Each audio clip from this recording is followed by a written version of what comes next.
তুমি কিভাবে জানলে? এত সুন্দর করে জবাব দিলে। তখন সে বলবে, ও মাওলা, আমি দুনিয়াতে চরমনের মুরিদ ছিলাম। নাকি বলেন?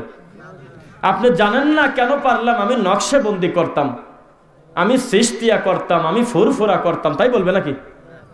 ওখানে জাতে উঠে বলবে, আল্লাহ, তোমার কোরআন পড়ছিলাম আর তোমার নবী সাল্লাল্লাহু আলাইহি ওয়াসাল্লামের হাদিস পড়ে পাইছিলাম।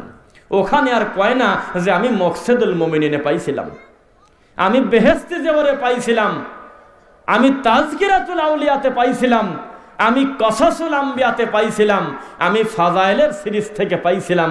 সব কিছু বাদ দিয়ে সঙ্গে সঙ্গে বলতে হবে, আল্লাহ, তোমার কিতাব আর রাসূল সাল্লাল্লাহু আলাইহি ওয়াসাল্লামের উপরে যে হাদিস, এইটা পড়ে আমি জেনে গেছি। আল্লাহ, আমি নিজে পড়ে পড়ে বুঝে গেছি আসলেই আপনি রব, আসলেই লা ইলাহা ইল্লাল্লাহ হলো জান্নাতের চাবি। ঠিক কিনা? রাগ করে একটা মুরব্বী তো উঠেই গেছে, মাহফিলকা শুনবই না, কয় যে জান্নাতের চাবি। এত কাল শুনলাম নামাজ, এই হুজুর নামাজই মানে না। জান্নাতের চাবি নামাজ নাকি? জান্নাতের চাবি কি? তাওহীদ, লা ইলাহা ইল্লাল্লাহ। এটা হলো মেয়েদের বিবাহের সম্মতির মতো। খালি একবার মেয়ের পক্ষ থেকে তার বাপ আসছে, ইজাব কবুল সাক্ষী হয়ে গেছে, বিয়ে হয়ে গেছে। এখন ওই মেয়ে শ্বশুর বাড়িতে গেছে, যাওয়া এর